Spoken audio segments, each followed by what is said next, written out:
मान लीजिए एक दिन अचानक आपके अपने, आपके चाहने वाले कहीं गायब हो गए। ये आपके सामने रहते हुए भी अंधेरों में कहीं लुप्त हो गए, तो आप इन्हें अंधेरे से कैसे बाहर निकालेंगे? हेलो दोस्तों, मेरा नाम है रिया और आज ऐसी ही एक सत्य घटना पर निर्धारित movie the vanishing on the 7th street movie लेकर आई हूँ आज मैं। सो चलिए बढ़ते हैं मूवी की एक्सप्लेनेशन की ओर। मूवी की शुरुआत में हम पॉल को थिएटर में देखते हैं। पॉल का काम था थिएटर्स में प्रोजेक्टर संभालना। उसकी आदत थी, वो काम करते करते किताबें पढ़ा करता था। उसे ऐसा करना बेहद पसंद था।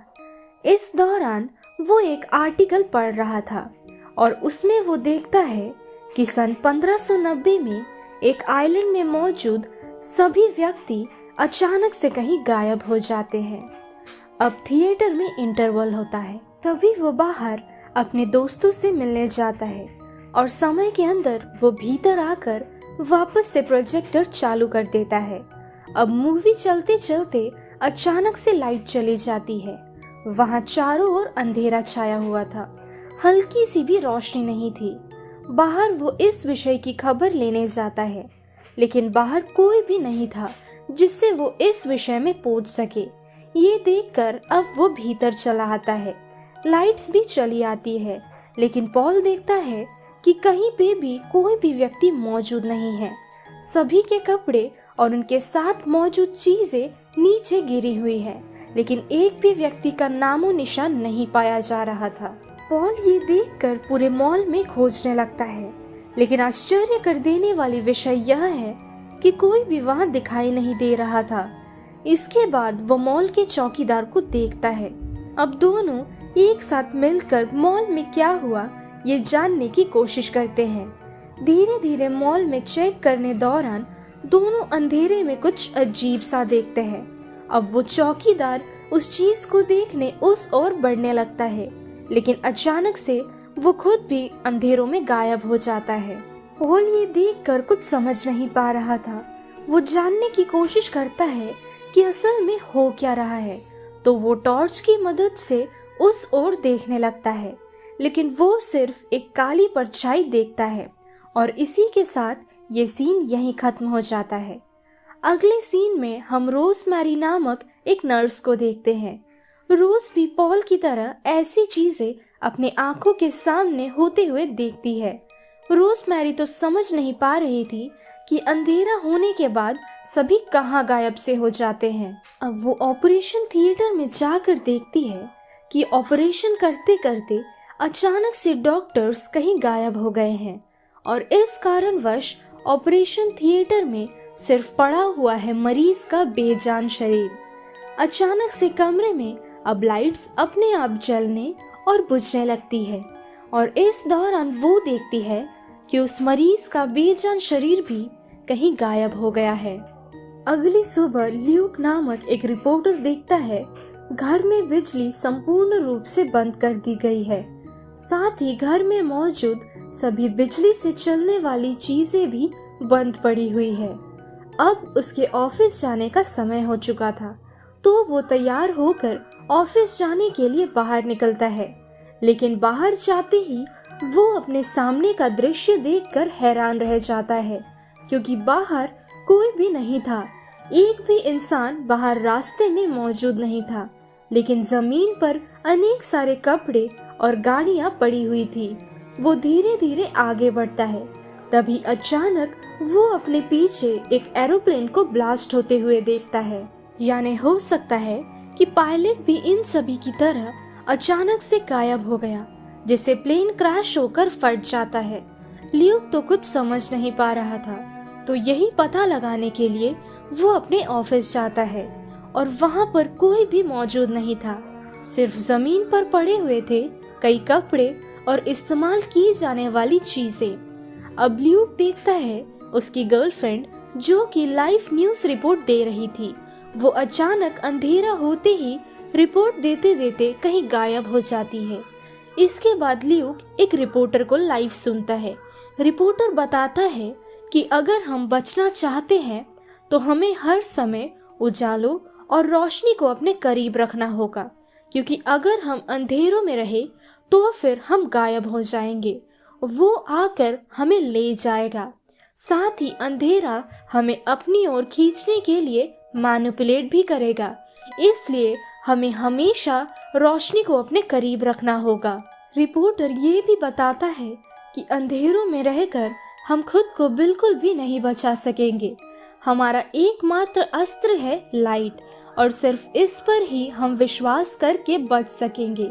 ये न्यूज़ देखते देखते ल्यूक के कमरे की भी बिजली चली जाती है और कुछ परछाई ल्यूक का पीछा करने लगती है, लेकिन उसे उस रिपोर्टर की बात याद थी, तो वो जल्दी से अपने सामने के खिड़की के पर्दे को खोल देता है, जिससे कमरे में हल्की रोशनी आने लगती है, और ये करके उसने जैसे तैसे अपने आप को बचा लिया था।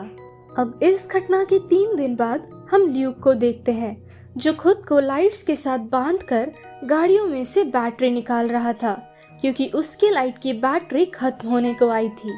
ठीक इसी समय एक आदमी ल्यूक के पास आता है और वो उससे लाइट्स मांगता है। ल्यूक को खुद फिलहाल बैटरी की जरूरत थी, जिससे वो अपनी लाइट्स जला सके, लेकिन इस कारण से वो उस आदमी की मदद नहीं कर पाता है और वो आदमी वहां से चला जाता है। इस दौरान हम देख पाते हैं कि कुछ दूर जाते ही वो आदमी अंधेरों में कहीं गायब हो जाता है। इसके कुछ समय बाद ल्यूक एक गाड़ी से बंदूक और फ्लेयर्स पाता है। इन चीजों को लेकर वो आगे बढ़ने लगता है और इस दौरान दूर से उसे एक बच्ची देख रही थी और साथ ही ल्यूक का पीछा कर रही थी एक काली छाया। ये अंधेरी छाया सभी मनुष्य को अपने साथ ले जा रही थी। अब ल्यूक एक बार में जाता है, क्योंकि उसके पास लाइट्स की कमी थी और उस बार में लाइट जल रही होती है। ये बार जनरेटर की मदद से चल रहा था। बार के मालिक का बेटा जेम्स अंदर बैठा हुआ था। असल में ये अपनी माँ का इंतजार कर रहा था, जो कि चर्च गई हुई थी, लेकिन वो अभी तक घर वापस नहीं आई है। ल्यूक जेम्स को बताता है कि अभी सुबह के 12 बज रहे हैं, लेकिन सूर्य ग्रहण की वजह से फिलहाल बाहर धूप नहीं है, जिससे हमें सूरज की रोशनी प्राप्त हो सके। हमारे आसपास अलौकिक चीजें घट रही है, इसलिए तुम्हारी माँ का इस वक्त बाहर जाना ठीक नहीं था। साथ ही दोस्तों, जनरेटर से बार की लाइटें देर तक नहीं चल सकेंगी और लाइट्स बंद होने पर उनके साथ क्या होगा ये हम अंदाजा लगा सकते हैं। फिलहाल अब अचानक से वहाँ रोजमेरी चली आती है, जो पागलों की तरह अपने बच्चे को ढूंढ रही थी। वो अपने पागलपन में आकर एक बार गोली चला देती है, लेकिन फॉर्चुनेटली किसी को भी गोली नहीं लगती है। ल्यूक उसकी हालत देखकर उसे शांत करता है और फिर उसे विस्तार से इस बारे में पूछता है। तो रोजमेरी बताती है कि वो अस्पताल में बाहर सिगरेट पीने गई थी, लेकिन कुछ देर बाद जैसे ही वो अस्पताल के अंदर आती है, तब अंदर कोई भी नहीं था, सभी गायब हो गए थे। यानी कि दोस्तों, रोजमेरी आग की रोशनी की वजह से बच गई थी और बाकी सभी अंधेरों में गायब हो गए थे। अब घर जाकर वो देखती है कि उसके 9 महीने का बेटा मैनी अपने झूले से गायब था। वो सोचने लगती है कि शायद उसका पिता उसे उस बार में लेकर आया होगा, क्योंकि वो अक्सर इस बार में आया करता था। अब जेम्स रोजमेरी से पूछता है कि वो बाहर इतने समय तक अकेले कैसे बची रही, क्योंकि बाहर तो अंधेरा है। तो वो बताती है कि उसने ग्लोइंग लाइट्स का इस्तेमाल किया था, जो कि अंधेरा होते ही खुद ब खुद रोशनी देने लगता है और ये साधारण लाइट्स के मुकाबले ज्यादा देर तक टिकता है। वो जेम्स को भी ग्लोइंग लाइट्स पहना देती है। अब बातों बातों में वे लोग बाहर किसी की चीखने की आवाजें सुन पाते हैं। ल्यूक बाहर चेक करने जाता है। वो बाहर कई लोगों की छाया देखता है, लेकिन वो धीरे धीरे आगे बढ़ने लगता है और बस स्टैंड में जाकर रुकता है, क्योंकि वहाँ काफी रोशनी थी। ल्यूक बस स्टैंड में पॉल को जमीन पर गिरा हुआ देखता है और पॉल वही इंसान है जिसे हमने मूवी की शुरुआत में देखा था। ल्यूक पॉल की मदद करने लगता है, लेकिन इस दौरान उसके टॉर्च की बैटरी खत्म हो जाती है और इसी कारण अंधेरा बढ़ता हुआ उनकी ओर आने लगता है। लेकिन ल्यूक फ्लेयर जलाकर जैसे तैसे कर पॉल को बार के अंदर लेकर आता है। पॉल होश में आते ही सभी को बताता है कि थिएटर में सभी के गायब हो जाने के बाद किसी ने उस पर पीछे से वार किया था और फिर उसे अंधेरों की ओर ले जाया जाता है। लेकिन अचानक उसके सर के हेडलाइट्स जलने लगते हैं और इसके बाद वो खुद को जमीन पर पड़ा रहता पाता है। ल्यूक उससे पूछता है कि किसने तुम पर वार किया था, तो पॉल बताता है कि जिसने भी मुझे मारा था वो कोई इंसान नहीं था बल्कि किसी की छाया थी। रोज़मेरी ये सुनकर कहती है कि शायद ईश्वर हमसे नाराज होकर हम सभी इंसानों को सबक सिखा रहे हैं। अब अचानक लाइट्स खुद ब खुद बंद और चालू होने लगते हैं। सभी इसे चेक करने के लिए बेसमेंट में जाते हैं। पॉल उन सभी को उस आर्टिकल के बारे में बताता है जो उसने मूवी की शुरुआत में पढ़ा था कि सन 1590 में एक आइलैंड में एक जहाज माल सप्लाई करने के लिए लाया गया था। जहाज से जब सभी व्यक्ति उतरते हैं तब वे लोग देखते हैं कि यहाँ रहने वाले सभी कहीं गायब हो गए हैं और जमीन पर पड़े हुए हैं उनके कपड़े, संग इस्तेमाल की जाने वाली चीजें। वहाँ दीवार पर एक शब्द लिखा हुआ था जो कि था क्रोटोआन। इसका अर्थ आज तक कोई भी नहीं जान सका और ये घटना असल में घट चुकी है। अब पॉल कहता है कि इस शब्द का कुछ गहरा अर्थ है जो आज तक हम इंसान नहीं खोज सके। ये बोलते बोलते वो बेहोश हो जाता है। अब फिर से लाइट्स बंद और चालू होने लगती है। इस दौरान ल्यूक सभी से कहता है कि अब हमें यहाँ से निकलना होगा क्योंकि इस लाइट के भरोसे हम यहाँ ज्यादा देर तक नहीं बच सकेंगे। तो ल्यूक और रोज़मेरी बाहर एक ट्रक को ढूंढने हेतु निकलते हैं। रोज़मेरी जेम्स को पॉल का ध्यान रखने को कहकर जाती है। अब दोनों वहां से निकलते ही जेम्स पॉल के लिए पानी लाने जाता है और तभी सारी लाइट्स बंद हो जाती है। दूसरी तरफ ल्यूक और रोज़मेरी एक बच्ची को देखते हैं जिसे हमने पहले भी देखा था। ल्यूक इस बच्ची को अपने पास लाने की कोशिश करता है, लेकिन ये करते वक्त उसका पैर मुड़ जाता है। वो बच्ची अब अपने सामने अंधेरा आता देखते ही वहां से भाग जाती है। ल्यूक अब पूरी तरह से रोशनी से परे था। उसे अंधेरा अब अपने साथ ले जाने ही लगती है कि ठीक समय पर रोज़मेरी ट्रक के हेडलाइट्स जला देती है और ल्यूक बच जाता है। अब बाहर की लाइट्स भी चली जाती है, लेकिन पॉल उठकर देखता है कि जेम्स वहां नहीं है। पॉल जेम्स को ढूंढते हुए एक सुरंग के अंदर आता है। पॉल धीरे धीरे आगे बढ़ता जाता है और अपने सामने लाइट्स देखकर वो बेझिझक होकर आगे बढ़ता है। लेकिन कुछ देर बाद पॉल की ओर आगे जाते ही वो अंधेरों में विलीन हो जाता है। असल में पॉल ये सब कुछ हैलुसिनेट कर रहा था और फिलहाल वो टेबल पर ही सोया हुआ था, लेकिन अंधेरों ने पॉल को काफी हद तक मैनिपुलेट कर लिया था, जिस कारण से वो असल में भी अंधेरों में लुप्त हो जाता है। दोस्तों, जैसा कि उस रिपोर्टर ने कहा था कि अंधेरा हमें मैनिपुलेट करने की कोशिश करेगा, वैसे ही अगर अंधेरा हमें बहुत हद तक मैनिपुलेट कर लेता है तो हम भी अंधेरों में लुप्त हो जाएंगे, और ऐसा ही पॉल के साथ हुआ। दोस्तों, जेम्स बिल्कुल भी ठीक था क्योंकि उसके गले में रोज़मेरी ने ग्लोइंग लाइट्स पहना दिया था। जेम्स अब बाहर आकर देखता है कि पॉल टेबल पर नहीं है। दूसरी तरफ ल्यूक और रोज़मेरी हॉस्पिटल में एक बैटरी लेने के लिए जाने लगते हैं, लेकिन उनका ट्रक ठीक तरह से चालू नहीं हो रहा था। इस दौरान रोज़मेरी बाहर अपने बच्चे की रोने की आवाजें सुनती है। वो बाहर जाते ही अपने बच्चे को ढूंढने लगती है, लेकिन बाहर कोई भी नहीं था और इसी के चलते अंधेरा आकर उसे ले जाता है, यानी रोज़मेरी अब गायब हो जाती है। उसे अंधेरे ने मैनिपुलेट किया था। ल्यूक धक्का मारते मारते ट्रक को बार के सामने लेकर आता है। बार में वापस से लाइट्स बंद और चालू हो रहे थे। इस कारणवश जेम्स अंधेरी छाया में लुप्त होने वाला था, लेकिन ल्यूक जेम्स को बचा लेता है। अब दोनों मिलकर जनरेटर का इस्तेमाल करके ट्रक स्टार्ट करने का प्रयास करते हैं, लेकिन ऐसा करने के कारण बार की पूरी लाइट्स बंद हो जाती है। बार अब पूरी तरह से अंधेरों से घिरा था। अब ल्यूक ट्रक में पीछे का दरवाजा बंद करने जाता है, तभी जेम्स अपनी माँ की आवाज सुनता है।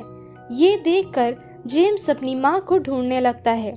अब ल्यूक ठीक अपने सामने उसी शब्द को देखता है जो साल 1590 में उस आइलैंड में देखा गया था। जेम्स पूरी तरह से अंधेरों में फंस गया था। वो भी अंधेरों की छाया में गायब ही होने वाला था कि ठीक समय ल्यूक ट्रक लेकर वहां चला आता है। ल्यूक जेम्स को समझाता है कि जो भी वो सुन रहा है वो सब कुछ एक वहम है, क्योंकि उसे सिर्फ मैनिपुलेट किया जा रहा है। लेकिन जेम्स उसकी बात मानने के लिए तैयार नहीं था। वो आगे बढ़ता ही जाता है। जेम्स फिलहाल ठीक था, क्योंकि उसके आसपास मोमबत्तियां जल रही थी, लेकिन अचानक ट्रक के हेडलाइट्स बंद हो जाने के कारण ल्यूक अंधेरे में गायब हो जाता है। दूसरी तरफ जेम्स सो जाता है और उसके अंधेरे में गायब होने से पहले ही सुबह हो जाती है और वो उठकर अपने पास उस बच्ची को देखता है। वो बताती है कि मैं सूरज की रोशनी से इतने दिनों तक बच पाई हूँ। जेम्स अब एक घोड़ा देखता है और दोनों उस घोड़े पर बैठकर शहर की ओर बढ़ने लगते हैं, लेकिन रास्ते में जेम्स 3 छाया देखता है और ये छाया थी पॉल, ल्यूक और रोज़मेरी की। और इसी के साथ ये मूवी यहीं खत्म हो जाती है। असल में हम जितना ही क्यों न प्रयास कर ले बचने की, लेकिन ये एंटिटी हमें नहीं छोड़ेगा।